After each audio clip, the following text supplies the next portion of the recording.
Hey do-gooders, buckle up baby. Time for some PFO'n so you know where you're going.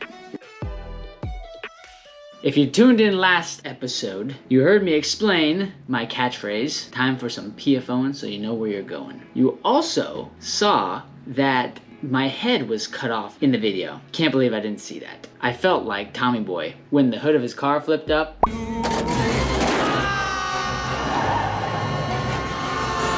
Luckily, my friend, family member, and video consultant, Scott Simpson, went all Sam from Holes on me. I can fix that.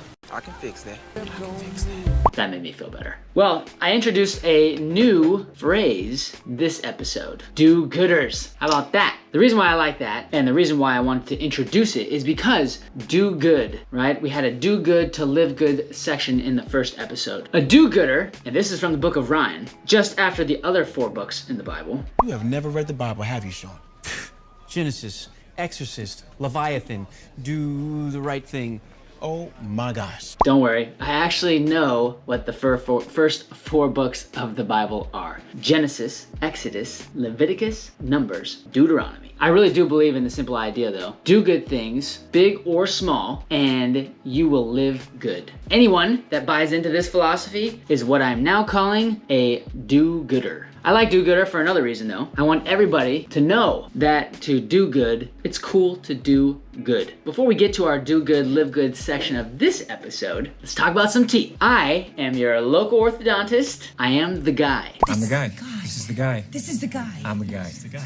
I'm the guy. You are a guy. I'm the guy. I'm a guy. The question of today that we're gonna address in this episode is, do I or my child need braces? When I say braces, I'm gonna use that term a little loosely, okay? Braces referring to just general orthodontic treatment, not just braces, the appliance, the metal. So, do you need braces? That could be like asking if Sharpay Evans needs everything fabulous. I want fabulous, that is my simple request. All things fabulous. We all know how she feels about that. There really is a lot of gray area in that question. There is a lot of gray area in make me a prince.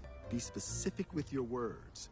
The deal is in the detail. Got it. Do I need braces? What do we really need in life? To some degree, it depends on your specific measuring tool. Like, what are you using to determine what need is? For example, if our measuring tool was based on survival or things that we need to survive, then here are some basic things that we would need. Water, food, shelter, and sweet hammers. Actually, Thor thought that he needed the hammer, but that's not, we don't really need that to survive. It's too strong.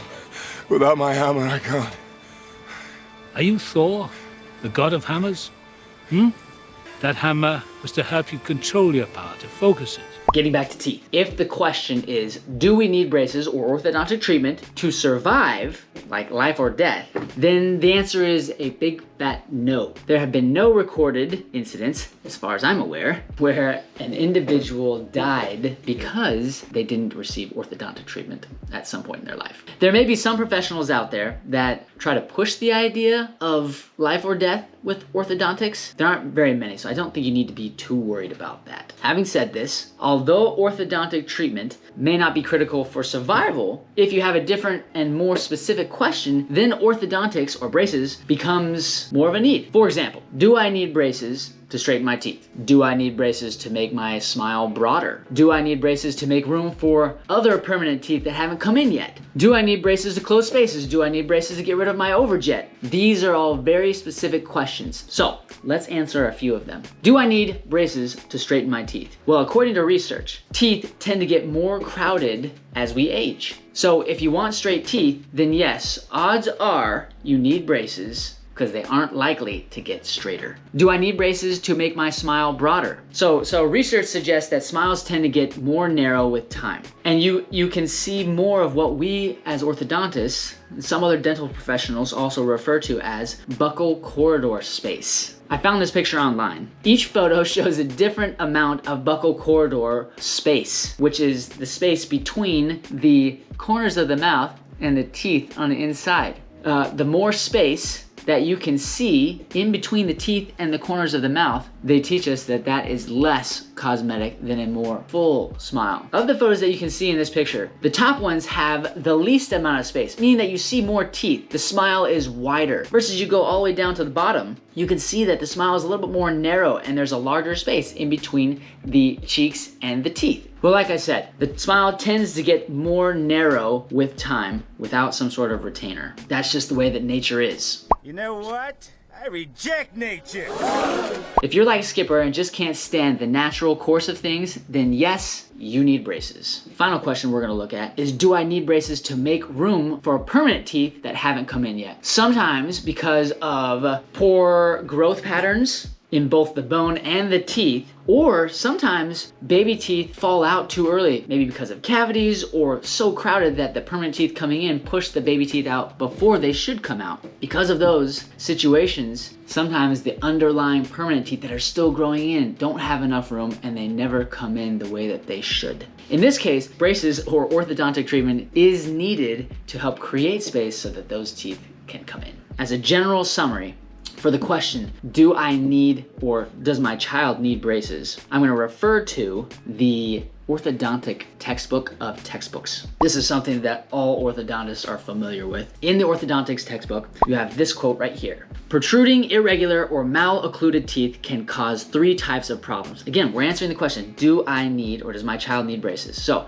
social discrimination because of facial appearance. It doesn't look good. Problems with oral function, including difficulties in jaw movement, temporomandibular dysfunction, and problems with mastication or chewing, swallowing, or speech. Finally, greater susceptibility to trauma, periodontal disease, or tooth decay. Clearly, an individual's teeth and bite can affect them in a negative way. It can. For all those things that we just talked about, you might need braces or could benefit from braces. So, I'm an orthodontist and I just said all that. I hope you understand that I'm not saying that people shouldn't get braces or orthodontic treatment. No, it just depends on what you want. Make sure that you know the take-home message is, give some thought to what specific questions you have that can help you answer the more general question. Do I or my child need braces orthodontic treatment? I hope that helps. Okay, now into the do good, live good section. Okay, do-gooders, I was in the office and I caught some glimpses of the old school parent trap and it made me think about marriage. I know some of you may be married, some of you may not. Basically, the mom and the dad in that video, they're divorced and then because of their twins, they end up crossing paths again. There was one part where they were together again and they were arguing and it made me think about marriage. And although marriage might start like Edward and Giselle from Enchanted.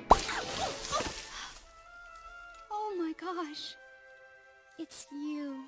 Marriage often requires consistent effort to get through all the bumps of 2 imperfect human beings trying to live and be happy together. They can just be kind of tough. But despite the bumps during the journey, marriage can still be like the ending scene in Parent Trap. I wish I may. I wish I might. Have my wish come true tonight.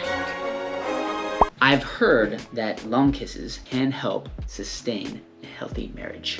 I'm also trying to keep this PG, so moving on. How do we do good in our marriages? Well, 2 ideas. Regular dates. Make time to have fun together and talk together. Second, give and take. Both parties have to recognize that if they're to become a dynamic duo, then we have to be on the giving side at least as much as we are on the taking side. We have to communicate kindly and calmly, even when situations get kind of tense. Hi, June. Please unlock the door, June. Unlock the door. That way I can help you. You need to let go, June. No marriage is perfect, but in my opinion, marriage is a very good thing. When you do good in your marriage will be good. Thanks for stopping by. That's all I've got. Drink it up. Just a little PFO'n so you know where you're going. Packard out.